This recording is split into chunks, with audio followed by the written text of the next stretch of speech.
Miqtë e mi, ja ku vazhdojmë të jemi bashkë përsëri në një tjetër hapësirë të lidhur përsëri me librin. Sigurisht që të sugjerosh libra nga një mori e madhe e botimeve, jo vetëm në tregun shqiptar, por dhe në atë europian dhe botror, nuk është e lehtë. Megjithatë, ne do të flasim sot për një libër nga një autore e cila ndoshta si emër nuk thot shumë, por gjithsesi do ta diskutojmë. Kam këtu pranë Aida Baron, kryeredaktore e botimeve Pegi. Është kënaqësia Aida që jeni këtu përsëri. Është kënaqësia veçanërisht e ime që jam përsëri këtu me ju për një libër të ri.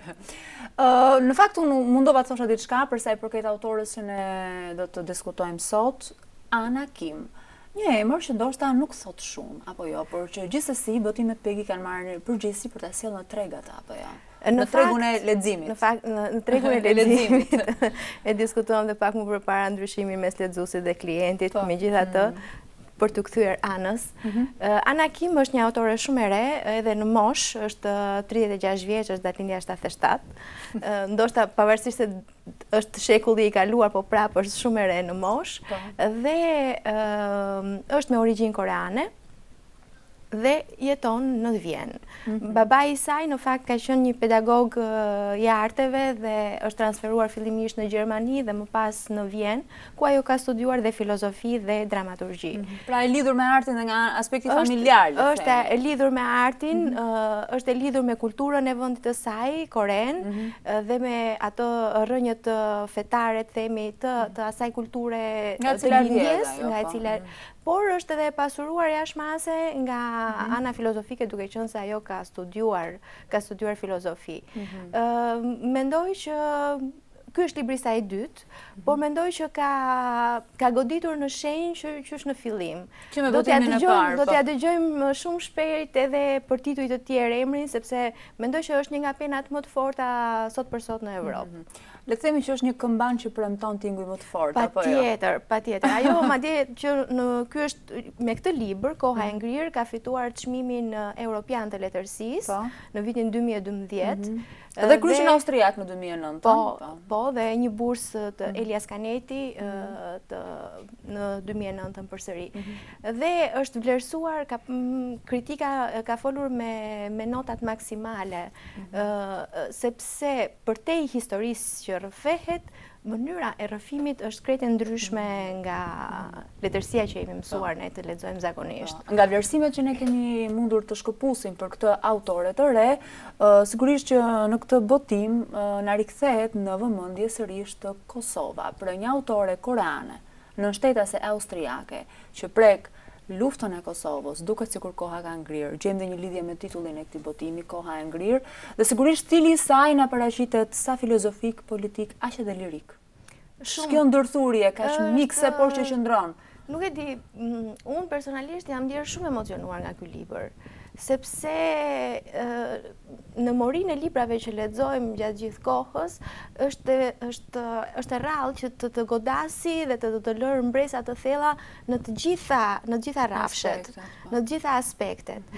Historia është vërtet historia e një shqiptari që kërkon bashkëshorten e tij, ka prej 7 vjetësh që ka mbaruar lufta në Kosovë, por dhimbja njerëzore, dhimbja që përjeton bashkëshorti, gjatë kësaj periudhe kërkimore, përballjet e ndryshme, momentet e kujtesës dhe të harresës, sepse harresa dhe kujtesa janë në vazhdimsi me njëra tjetrën, ka një lloj, i punojnë një rrengje njëra tjetrës, zhduken në mënyrë luaj në mendjen tonë, në mendjen e njeriut.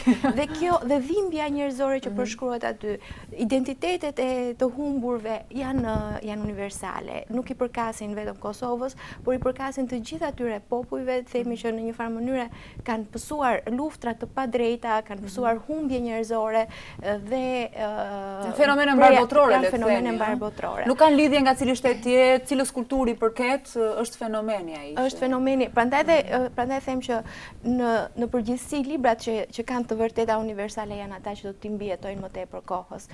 Nuk është një libër lokalist që flet vetëm për Kosovën, është një libër që i drejtohet shpall të vërteta, në një farë mënyre shpall të vërteta, ato të vërteta që shumë gazetarë ndoshta edhe nuk kanë arritur t'i zbulojnë ose t'i sjellin. Dhe t'i sjellin në vëmendjen e publikut ndërkombëtar, dhe ajo shpall këto të vërteta. që janë i përkasin veçanërisht Kosovës, por i përkasin edhe mbar njerëzimit. Kombustime të tjera. Ndoshta edhe ende ka dhe kombustime çështje të pasgjidhura, duke qenë se bota ende nuk është e qetë në këtë aspekt, por le ta lëm politikën më njanë. Në fakt, pena mjeshtërore e Ana Kim është ajo që bashkon politikën, lirizmin, pak romantizëm dhe filozofin. Shumë e vështirë duket, thjesht ta mendosh. Ajo me të vërtet ka bërë një punë të jashtëzakonshme, mendoj, sepse e para ka bërë një punë kërkimore dhe ka jetuar në Kosovë. Duke parë nga afër momentet e jetesës së tyre, ka shumë në libër, ka shumë momente që ajo përshkruan martesën e prindërve të Luana Lushit, që është personazhi ynë, martesën e vetë Luanit me bashkëshorten e tij, Farien, që ai e kërkon tashmë. Më ka bërë përshtypje një gjë shumë e bukur që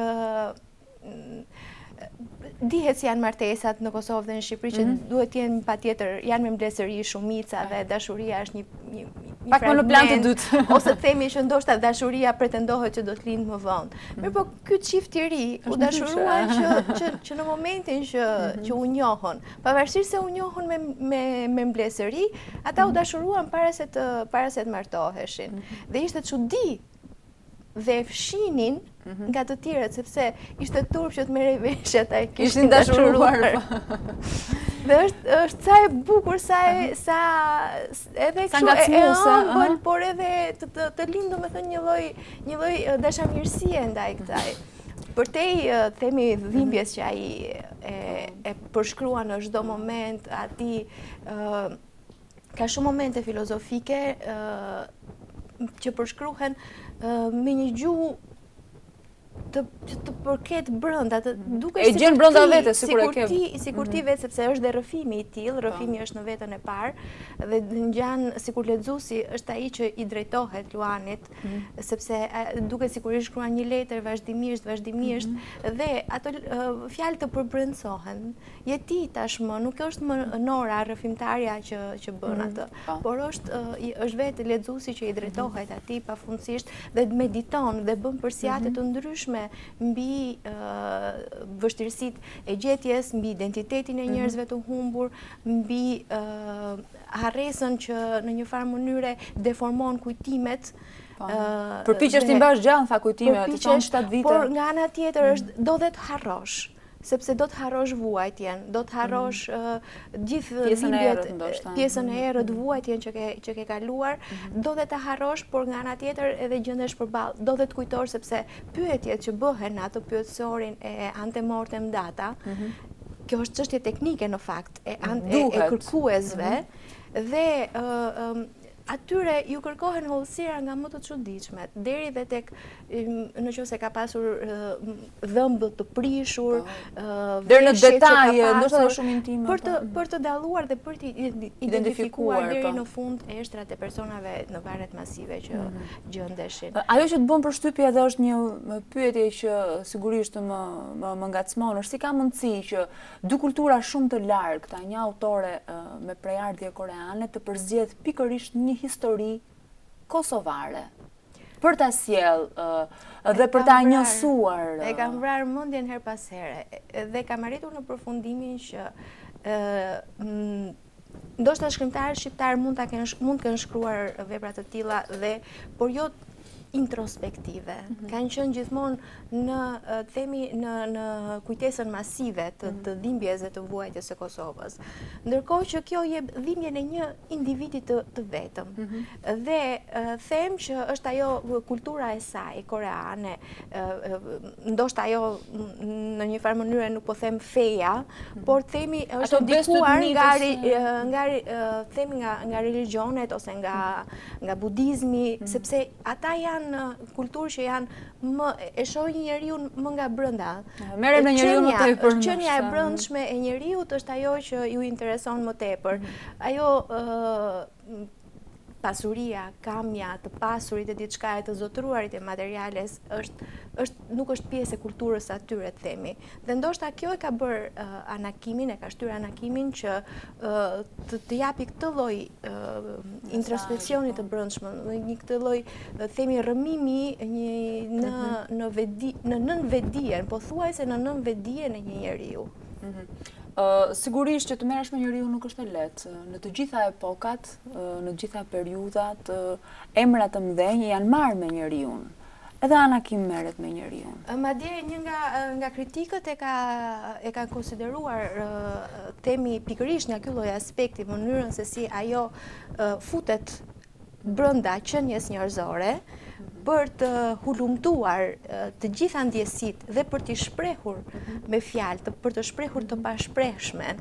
Janë ca gjëra që njeriu ndoshta nuk arrin ti dalloj vetë dhe ti shpreh, na dhëm diçka, por nuk arrim ta shprehi me fjalët e duhura. Pikërisht, ndërsa ajo arrin ta përkthej. Dhe në këtë kuptim shumë kritik e kanë cilësuar ose e kanë krahasuar me stilin e Kafkës. Dhe vërtet ky është një libër ashtu siç e donte Kafka, një libër që të çpon, që nuk të lë të qetë, që të trazon shpirtin. Të prish dëgjumin e natës. Të prish dëgjumin e natës, të bën dhe të reflektosh mbi të gjitha. Të bën të reflektosh sepse në një farë mënyre e kemi pasur sa afër dhe larg historinë e Kosovës. Sepse dhe vetë Shqipëria në atë periudhë ishte në atë në trazirat pas 97-s, në 99-ën që kanë ardhur, ne kemi hapur dyert për shumë kosovar dhe janë ndihmuar. Por kjo ta bën të prekshme. Unë jam tronditur më shumë se sa atëherë kur shikoja refugjatët. Dhe përjetoja më tepër librin kur e lexoja tani, se sa në atë kohë. Ndoshta edhe kalimi i kohës ka bërë vetën, sepse në një farë mënyrë jo se i kemi harruar ato që ka ndodhur. Kanë mbetur pak shenjat edhe i prekim sërish. Po, i kemi parë në një këndvështrim tjetër, edhe koha bën vetën për secilin prej nesh dhe në një farë mënyre ky rikthim ta bën më të qartë gjendjen që ka ndodhur. Duke biseduar para disa ditësh për librin me një mikun tim, profesor Julieta Liçkën, ai po më thoshte që në fillim të luftrave, kur plasi fillimisht lufta e Kosovës, ka qenë një gazetar i cili ka zbuluar varret masive. Dhe nuk i besonte njeri që këto varre masive ishin të shqiptarëve. Dhe vihej përballë sepse diskutohej gjithmonë, domethënë dhimbja shqiptare ndaj dhimbjes serbe. Dhe pretendohej që ishin serbët ata që kishin pësuar. Nuk dua të përgjithsoj sepse populli dhe politika janë gjëra shumë të ndryshme dhe populli serb dhe populli shqiptar kanë vuajtur po të njëjtat gjëra. Megjithatë, më tregonte që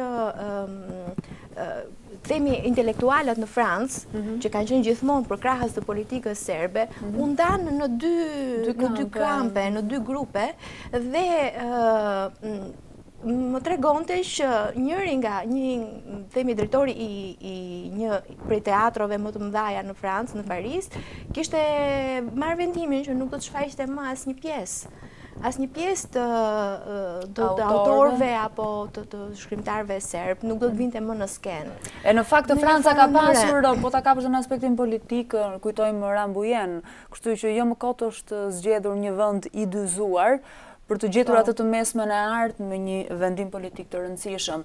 Autorja vetë ka dhënë deklarata mbas daljes botimi si shprehur mes morisë së kritikave, vlerësimeve, mendimeve.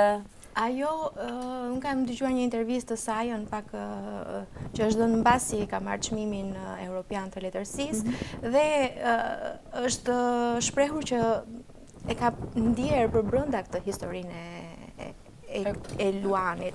Pavarësisht se historia është në një mënyrë është fiktive, është e stajuar, është e trilluar, por mund të jetë historia e kujtdo, e secilit prej tyre, dhe ajo thjesht ka dashur që ta bëjë të përgjithshme, ta përgjithsoj këtë lloj historie për t'ia dhënë botës. Dhe e bukura e kësaj si shkrimtare është që nuk shkruan për vendin e saj, madje kur i dhanë çmimin, njëri nga ata moderatorët i bëri një shaka, tani do shkruash një libër tha për Belgjikën, sepse ajo ka shkruar për Groenlandën, ka shkruar për Kosovën dhe jo i tha, ajo tani do bëj një libër për Koren. Do të rikthehem në origjinën time nga e kam nisur. Mendoj që ajo ka një sy themi hulumtues ndaj njeriut në përgjithësi dhe në një farë mënyrë na sjell kultura të ndryshme. Po ka arsyet e saj sepse e bën këtë. Kam përshtypjen që ky vëzhgim, është vëzhgimi një filozofi. Është vëzhgimi një filozofi që kërkon të njohë sa më shumë qenia njerëzore. Por njeriu nuk është asnjëherë dhe vetë individi nuk është asnjëherë një i vetëm. Ka themi faqe të ndryshme njësoj si faqet e një diamanti, mendo tani kulturat e ndryshme sa faqe dhe pafundësi faqesh mund të kenë. Po të bëjmë një krahasim libri i parë me këtë libër që ne kemi në dorë Koha e ngrirë. Ka diferenca si karakter botimi nga njëri tek tjetri apo na shfaqet një anë tjetër? Unë librin e parë nuk e kam lexuar me thënë drejtën, por nga kritikat ajo ruan të njëjtin, pak a shumë ruan të njëjtin stil. Është në natyrën e saj në fakt. Kështu që nuk mendoj se themi do presim një libër ndryshe, por po aq anakim. Në fakt, kur futesh në botën e letërsisë, sigurisht botimet janë të shumta, llojet e zhanreve në letërsi janë të shumta, bota është e madhe për sa i përket botimeve. Vështirë të penetrosh në këtë botë dhe të evidentohesh. Është punë e vështirë, është punë hulumtuese mbi të gjitha dhe të duhet kohë dhe përqendrim për të lexuar. Neve na vijnë shumë themi edhe kërkojmë libra të tjerë, sugjerime edhe nga agjencitë me të cilat jemi të lidhur dhe lexojmë, shikojmë, nga njëherë nisemi dhe nga preferencat personale, në qoftë se është një shkrimtar që na ka pëlqyer jashmase dhe nuk është botuar në Shqipëri, shikojmë mundësinë sa mund të jetë i përshtatshëm për kulturën shqiptare dhe sa i vlefshëm është mbi të gjitha, qoftë edhe nga ana themi nga ana letrare, por edhe nga ana tregtare në një farë mënyre. Duhet është një punë e vështirë për t'i ekuilibruar të dyja këto gjërat. Unë jam shumë më tepër e dhënë nga ana letrare e gjërave, por të tjerë në redaksi janë të dhënë, domethënë dhe në një farë mënyrë bëjmë atë bashkëpunimin për të nxjerrë diçka që në një farë mënyrë të jetë edhe e mirë për publikun e gjerë, sepse themi publiku normalisht dhe lexuesi është i ndarë në shtresa të ndryshme, jo të gjithë mund të lexojnë një libër filozofik, pjesa më e madhe preferojnë diçka që të jetë më e thjeshtë që në një farë mënyrë t'ju lehtësojë, kur lexojnë t'ju lehtësojnë atë barrën e jetës së përditshme. Ndaj puna është shumë e bukur, ka dhe përplasje, ka dhe momente nervozizmi, por e rëndësishme është që përfundimi, rezultati. Konkluzioni. Megjithatë, Ana Kim ka arritur që të evidentohet në këtë treg, le ta themi, si të letrarëve ashtu dhe të komercit, por për Ana Kimin sinjalizimi i parë themi na ka ardhur nga vetë përkthyesi, Afrim Koçi. Ai e njeh shumë mirë botën dhe letërsinë gjermanik dhe austriake dhe ka qenë një nga veprat më të bukura dhe përkthimet e tij më të mira. Na iku shumë shpejt koha, megjithatë Aida, unë shpresoj që dhe shikuesit tanë të jenë kënaqur, ashtu siç u ndjem dhe ne mirë këtu në këtë hapësirë ku folëm për Ana Kim dhe për kohën e ngrirë që na riktheu në kujtime fenomenin kosovar, por që nuk është vetëm kosovar. Shumë faleminderit, punë të mbarë. Faleminderit dhe shpresoj që lexuesit të kënaqen po atë të marrin të njëjtat ndjesisat që kemi marrë dhe ne. Faleminderit, punë të mbarë dhe ju pres përsëri këtu. Atëherë miqtë e mi, dhe unë falenderoj që qëndruat në këtë bisedë me kryeredaktoren e botimeve Peggy Aida Baro, ku folëm për librin më të fundit autores së re Ana Kim, Kohë e ngrirë.